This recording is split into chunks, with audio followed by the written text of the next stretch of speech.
of the long-term health of humanity. What can be done to stop them and save the future of civilization? Find out only on Hard News.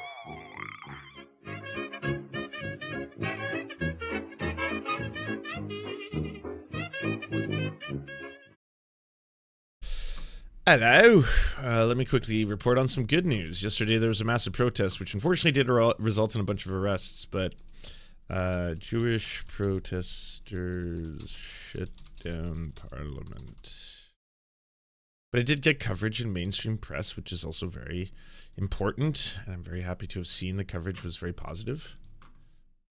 We're making a very simple demand. Canada has to stop arming Israel. And in fact, the Canadian government has said that they will do that, has said that Canadian weapons cannot be used in Gaza. Unfortunately, they have not followed through. At least a dozen protesters have been arrested in Ottawa today as part of a demonstration against Canada's role in Israel's campaign against Hamas-led Palestinian militant groups in Gaza. The protest group is led by Jewish Canadians opposed to the war who held a sit-in in a building which holds some MPs' offices. Canada has suspended new arms export licenses to Israel and canceled some deals. However, existing export permits are still valid, and Canada continues to export parts used in weapons systems to Israel. Rabbi David Mivaser is one of those protesters arrested but later released. He says it's important people understand not every Jewish person supports Israel. People should not equate or conflate Zionism and the support of the state of Israel either with Judaism, which is our religion, or being Jewish. Not the same thing either. Very true. I wish more politicians would listen to that, but they don't. Speaking of politicians, though, there were a couple there. MPS Heather McPherson and Matthew Green, who's been on the Surfs, by the way, for an interview before, have joined the Jewish-led sit-in on Parliament Hill, demanding a two-way arms embargo on Israel as part of the organization and rally that was thrown together by the org Jews Say No to Genocide. So it was, again, a very powerful demonstration. Over a dozen people were arrested. I hope those charges will be dropped. And yeah, that's just the reality of the situation.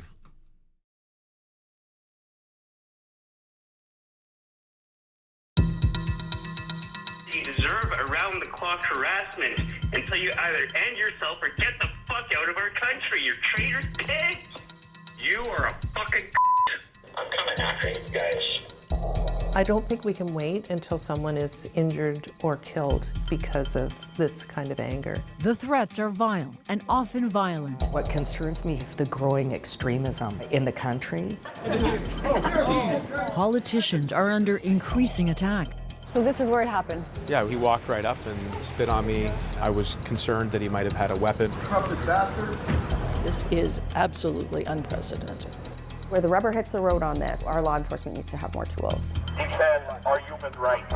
What's behind the rising vitriol? People are really stressed out and reaching their breaking point.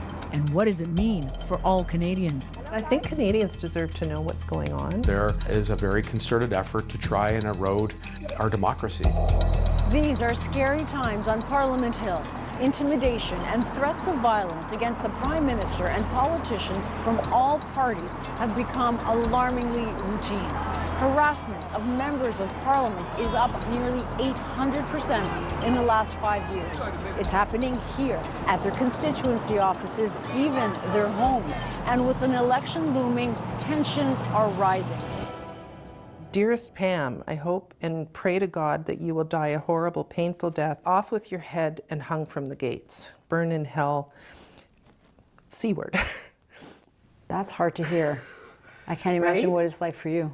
I don't understand how people think it's okay to speak to people like Politicians are now realizing that is a problem. Yeah, they should fear the voting constituents. That's what they should be afraid of, not being murdered or attacked. Honestly, it's basically going to lead to an incredibly unhealthy society if that's basically the route that we're headed down.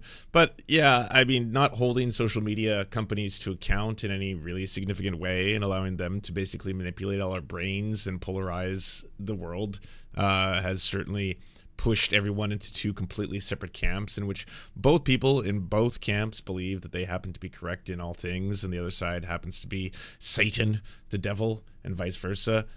This gets really complex, though, once you start having politicians who are effectively just going to ignore the broad consensus of the medical community. That's where things start to become very, very scary. I'm not going to specifically mention what, because I just got a strike on my channel the day that I happened to be reporting on, and I didn't even do the story, by the way, but I put it in my title that I was going to talk about the Destiny Nick Fuentes thing.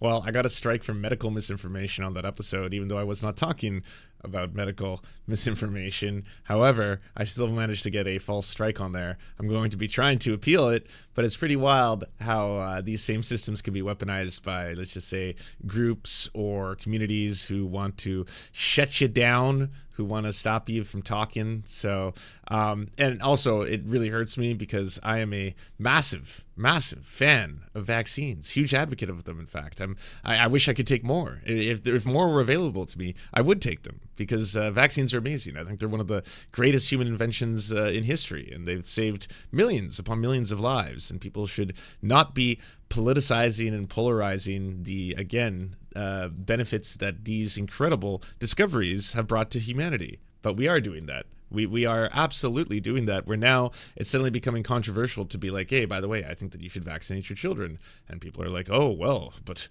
have you heard? Have you done your research? Have you done your research on this topic and looked at this random Facebook post from, 2012 that really points towards some scary sounding video in 480p? Have you watched that? I never, in my entire life, had anyone ever used that C word. And as a politician, in the last 4 years or so, it's used all the time. All the time. And Pam Demoff says it's getting worse. Be a hero, get your jabs if you can. Absolutely. I'm already vaccinated for the winter. I recommend you do the same. It's free in Canada. People are sending an email and adding their name and business name onto it. I think people are emboldened. As a female politician, Demoff is among the most targeted. The Liberal MP has received hundreds of hateful calls, emails, and direct messages, some threatening her with rape, and she's had multiple death threats too. We reached out to some of the people behind them. They didn't want to talk to us about it. People have said, you're a politician, you need thick skin, but not for that kind of stuff. And that's why when people approach you in public or on the street and start yelling, it's scary. You get your back up and wonder if someone has a knife or a gun. It's why Demoff doesn't post her itinerary in advance or take walk-ins at her constituency office anymore. How do you feel about the fact that you've had to kind of restrict access to you? I mean, I don't think it's good for democracy. It's separating us from people. We just don't have those same kind of interactions anymore. For many, including the Prime Minister, the harassment has moved past messages to real life, like this incident where a man threw gravel at Trudeau. Corrupted bastard. Racialized politicians, including NDP leader Jagmeet Singh, You're a coward. You're not going to say it to my face. are often singled out and request. This was pretty wild, by the way, because this dude just completely melted like a snowflake in this interaction. Like, as soon as he was called out and he's like, oh, would you say it to my face? He was like, it wasn't me, bro. Someone else said it. And it's like, it's on camera being him. For in the camera, in the video footage he uploaded, by the way. We are absolutely looking at everything. Michelle Paradis is the assistant commissioner in charge of the RCMP's protective policing. I want to see the Leah Gazan part. Who is she interviewed? Immigration and the economy. What they share is a deep distrust of government and mainstream media. Y'all realize, you guys are going to prison, right? All CBC, CTV News will be held accountable for your corruption. Are you going to speak out? Are you going to tell the truth? Yes or no? That's all what I'm asking today. What's the truth? What's the truth according to you? But also, there's been a lot of danger towards women journalism and that's really scary. Women who are in journalism, and also non-binary people who are femme-presenting in journalism, have had a lot of death threats. Have had a lot of people doxing them. You can just listen to Rachel Gilmore's TikToks about how horrifying it's been for the last little while, and it's going to continue to create a problem where less and less people are going to want to get into the fields of journalism, especially if they happen to be women, because why would I want to get a very difficult, very research-intensive job that is taxing, that is not very well paid, and is difficult to break into, when at the same time, if I am successful and I do report on important stories that people need to learn about, like right-wing extremism, I could have my entire family or myself threatened, so that creates more danger as well. Come on. No one here says they've harassed politicians. Darlene Dornwood doesn't believe the abuse is even happening. There's a lot of reports, death threats, rape threats against female politicians. Is there? They're probably paying their own to do it to make us look bad. And like I also feel that we're just constantly going like this, every day we're just like, hey, by the way, I've got a story that might shock you. This is a woman who has been threatened because of the reporting she was doing. Was she threatened, or did she plant the story herself in order to make us look bad? No, she was threatened. Here's the death threats. It's examples of the death threats she received. Were those sent by her? They were not. The handles here are actually coming from a far-right organization, Diagolon, so you can actually point towards the person. The actual person who's been sending the death threats does it on his live streams as well. Here's video footage of that same person threatening her. Is he a plant? Like perhaps he's working for the CBC secretly to make them look like victims. Have you done your research? Have you gone online? I've got some Facebook posts that might scare you. Is what they do. Do you think the threats are fake? Well, I would believe some of them are. So you think politicians are kind of orchestrating their own harassment? Probably. Howard Kwan says any harassment is justified. I'll put it this way. Which came first? Angry Canadians or corrupt, incompetent, negligent politicians? People are getting really fed up. So it is righteous anger. Did you know it was upside down? Or is it supposed to be upside down? To kind of like the distress flag when the flag is upside down? Is that why? I just figure if you're driving, that makes it extra hard to try and understand what is being said. You only have a mere second, right? Could really distract drivers as well, as they're kind of like, freedom, eater, lib. All of it is often around this kind of populist sentiment of, sinister elite, they're out to get us. Amarnath Amarasingham is a researcher at Queen's University. He's been tracking a broader collapse of trust in authority and a rise in populist rhetoric. He says it's led to more extremist thinking. This us versus them, elite versus the true people rhetoric that's also ramping up, which tends to be quite easily linked to conspiracy theories. If you believe that, we are the true representatives of Canada, or the true Canadians, or the true Americans, and everyone else is evil and elite, you have kind of, I would say, an inevitable rise in seeing politicians in particular as people who should not just be debated with, but attacked and threatened. What you just said was all part of this crime against humanity. Those voices, he said, may not always draw large crowds, but are increasingly normalized online and on alternative media sites catering to disaffected communities. The fear is that anger could intensify. Where do you think it could go?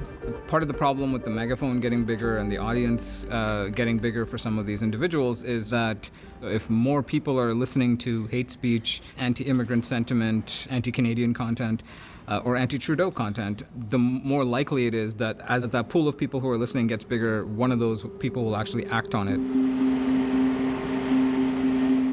Yeah, it's a scary thing. I've said a handful of times that, like, right now, I say more than anything what the world needs is love, but make sure that you are saving love for those who deserve it. I'm going to be talking a little bit later about the assassination of a CEO who happened to be the head of a health insurance company in the United States, a very, very malicious one. And while I don't want, you know, I don't believe in the death penalty. I am not asking for anyone evil to be assassinated in any way, shape, or form. There's a lot of people who are getting upset that people are like, well, I mean, this person caused countless human suffering. And it's true. Like, a lot of the worst people in the world are the ones that you're supposed to always save your empathy for, you know, like the Queen of England or the Kissinger or any of the other war criminals that, you know, eventually pass away without any kind of justice being served. I don't give them one, you know, even drop of my empathy. I don't save it for them. I save it for people who deserve it. And I did want to quickly talk about La France. The French government just collapsed. I don't know if you all know that, but that just happened, like right now, literally as of a couple